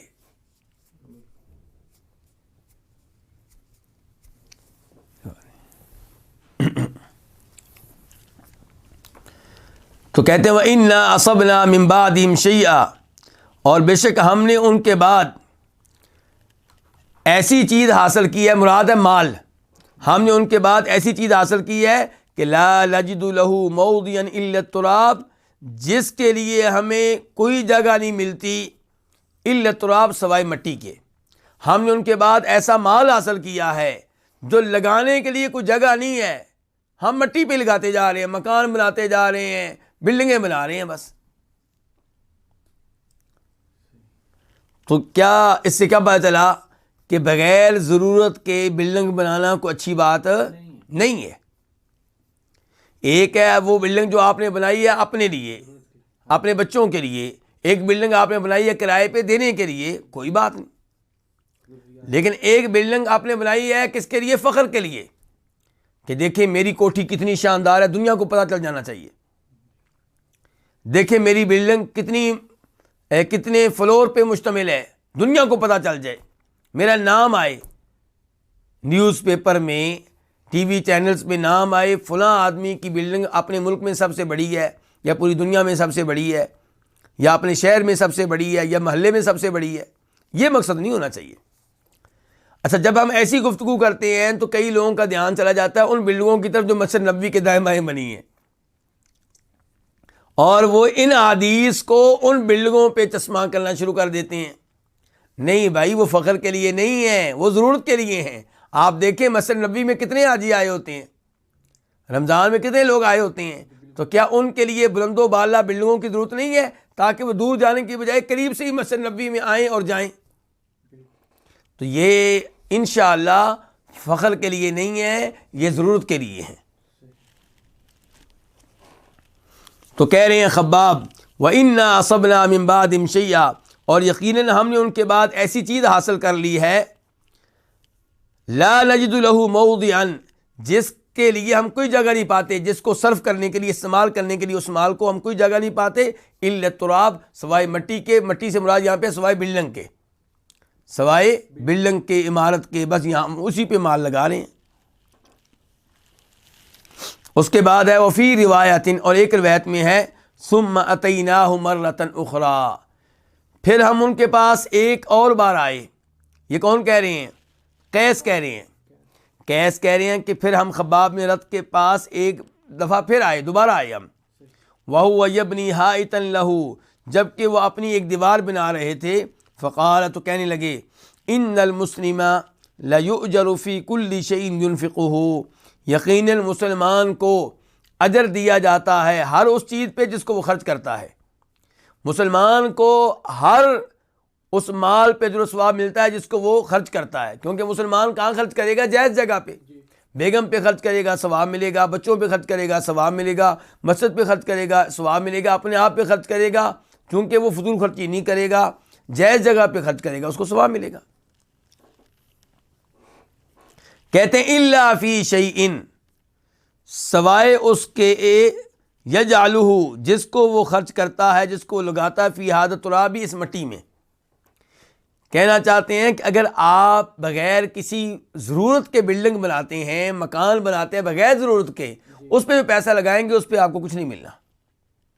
کیونکہ آپ کیوں بنا رہے ہیں؟ فخر کرنے کے لیے، نمود و نمائش کے لیے، بغیر حاجت کے لگا رہے ہیں. ورنہ کہتے ہیں مسلمان کو جو بھی وہ مال خرچ کرتا ہے اس کے اوپر کیا ملتا ہے؟ اجر و ثواب ملتا ہے. اور اس سے پتہ چلا ایمان کی کیا قیمت ہے، کہ جو مومن ہے، توحید کے اوپر ہے، عقیدہ ٹھیک ہے، وہ مال خرچ کر رہا ہے بیوی پہ، بچوں پہ، اپنے آپ پہ، رشتہ داروں پہ، والدین پہ، اجر و ثواب مل رہا ہے. دنیا میں آپ کام دنیا کے کر رہا ہے اور اجر و ثواب اللہ سے مل رہا ہے، کیونکہ پیچھے کیا ہے؟ ایمان ہے. اب اس کے برعکس اگر کافر جو ہے، جس کا عقیدہ صحیح نہیں ہے، وہ اللہ کو راضی کرنے کے لیے بھی غریبوں فقیروں پہ خرچ کرے گا تو اس کو قیامت کے دن کچھ نہیں ملنا. فرق کیا ہے؟ ایمان کا، توحید کا، درست عقیدے کا.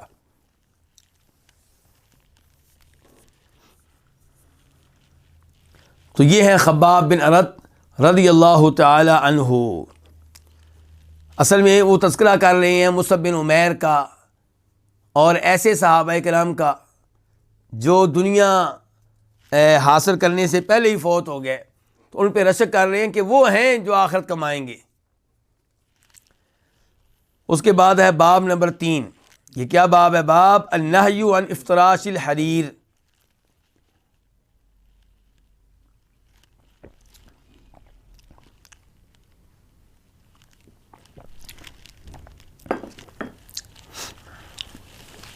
ریشم بچھانے کی ممانعت، ریشم کی کیا؟ بچھانے کی. یہاں کیا بات ہو رہی ہے؟ بچھانا، یعنی کہ بستر کے طور پہ، بستر کے طور پہ یا کسی جانور کے اوپر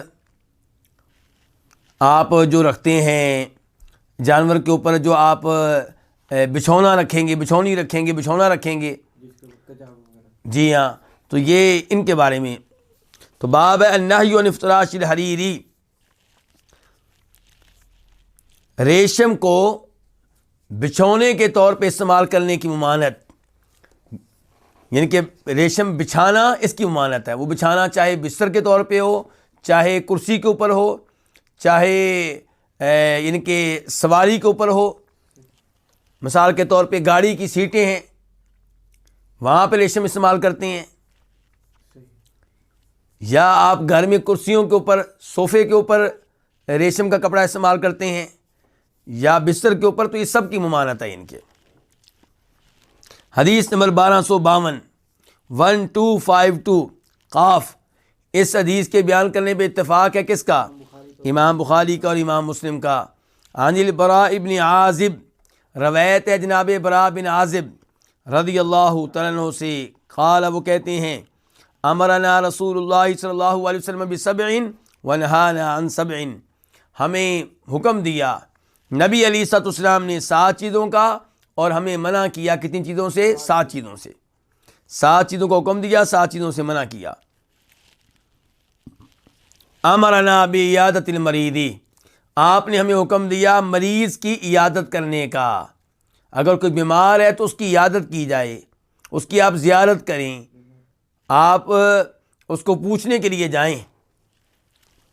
اور یہ بہت عظیم عمل ہے، اس کا ثواب بہت زیادہ ہے، اور اس کی احادیث ہیں مستقل طور پہ، لیکن اب تفصیل کا وقت نہیں ہے، اس لیے اسی پہ اکتفا کرتا ہوں کہ مریض کی عیادت کرنی چاہیے، اور اس میں بڑا اجر و ثواب ہے. واتباع الجنازہ، دوسرے نمبر پہ آپ نے ہمیں حکم دیا جنازے کے پیچھے جانے کا. کس کا حکم دیا؟ جنازے کے پیچھے جانے کا.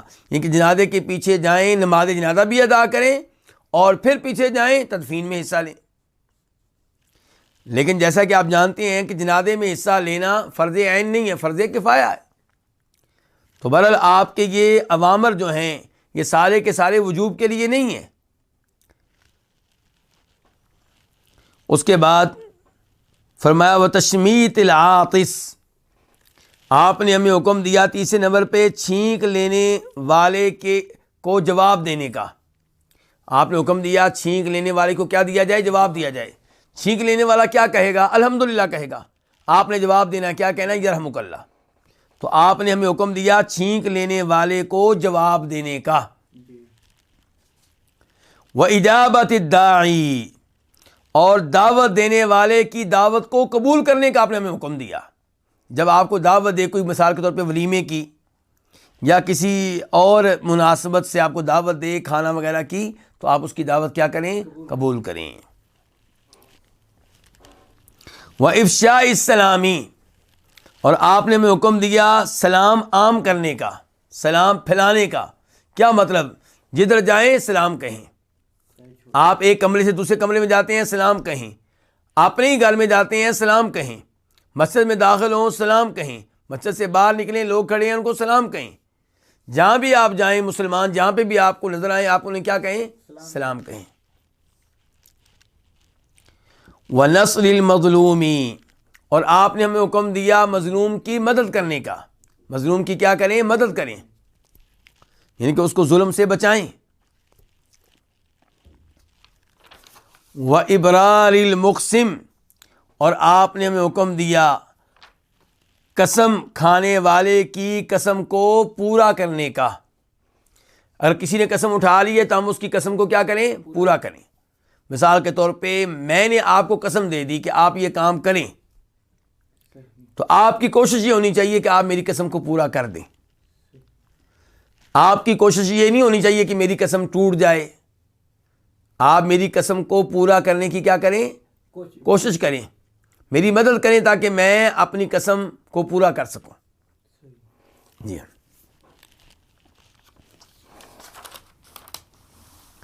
تو یہ تھے وہ 7 کام جن کا آپ نے کیا دیا؟ حکم دیا.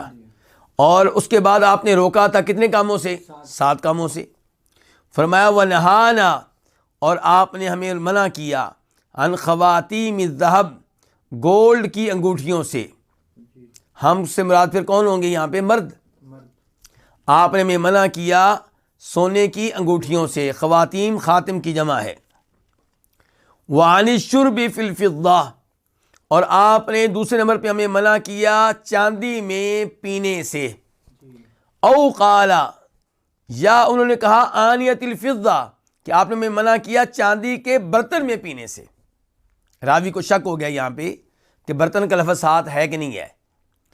تو یا آپ نے ہمیں منع کیا چاندی میں پینے سے، یا لفظ یہ ہے کہ آپ نے ہمیں منع کیا چاندی کے برتن میں پینے سے. اس کا مطلب ہے کہ چاندی کے برتن استعمال کرنے کی اجازت نہیں ہے، بلکہ صحیح بات یہ ہے کہ سونے کے برتن بھی استعمال کرنے کی اجازت نہیں ہے. چنانچہ بخاری کے حدیث نمبر 5633 میں الفاظ ہیں لا تشربوا فی آنیۃ الذہب والفضہ، کہ سونے اور چاندی کے برتنوں میں نہ پیو.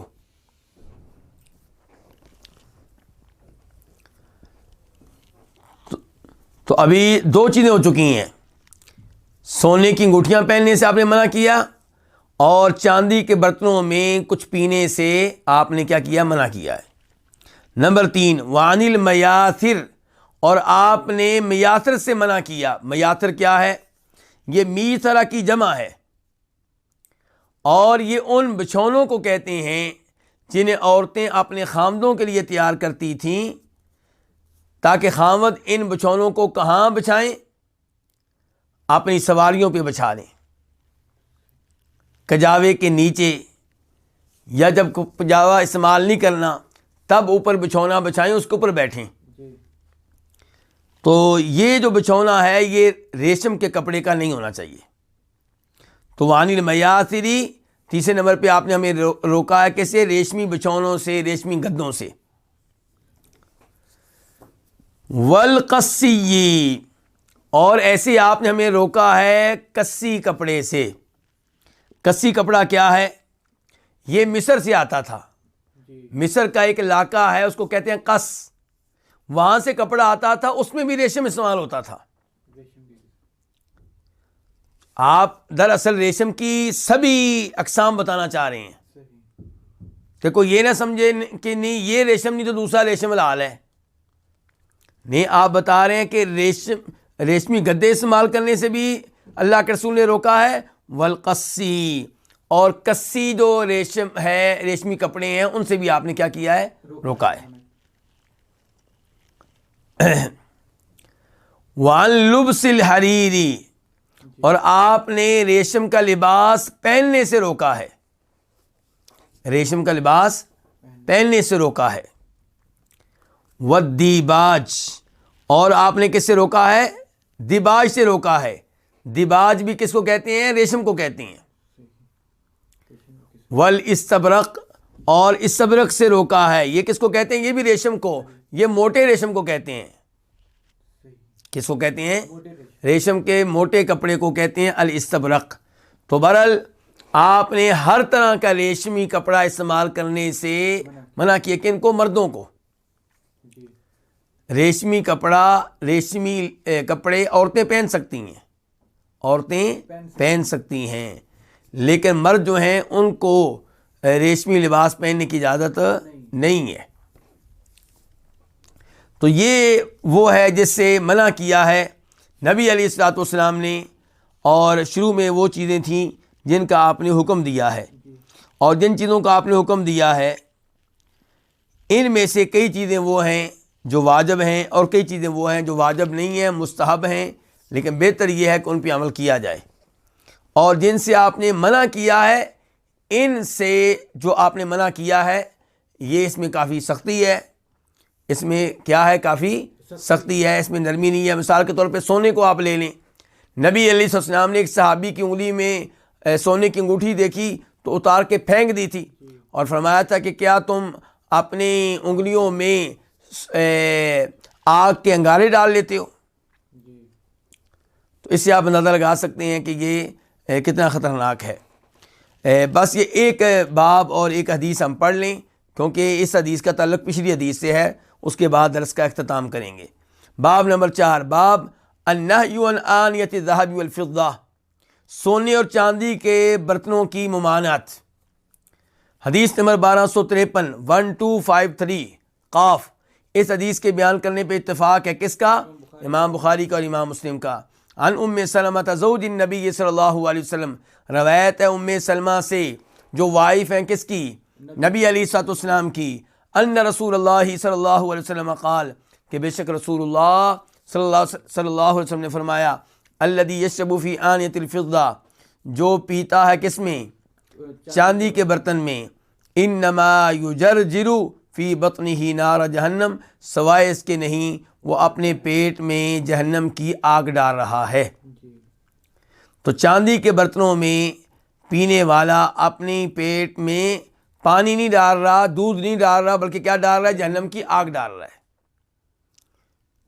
اللہ رب العزت سے دعا ہے کہ اللہ رب العزت ہمیں جہنم کی آگ سے محفوظ رکھے، اور چاندی کے برتن استعمال کرنے سے، سونے کے برتن استعمال کرنے سے بچائے، ہم مردوں کو ریشمی لباس استعمال کرنے سے بچائے، اور اللہ رب العزت ہمیں نبی علیہ السلام کی دی گئی تعلیمات پہ عمل پیرا ہونے کی توفیق دے، تاکہ ہم جنت کا ریشم استعمال کر سکیں، تاکہ ہم جنت کا سونا استعمال کر سکیں، اور جنت کی دیگر نعمتیں استعمال کر سکیں۔ اللہ ہم سب کو عذاب قبر سے اور عذاب جہنم سے محفوظ رکھے۔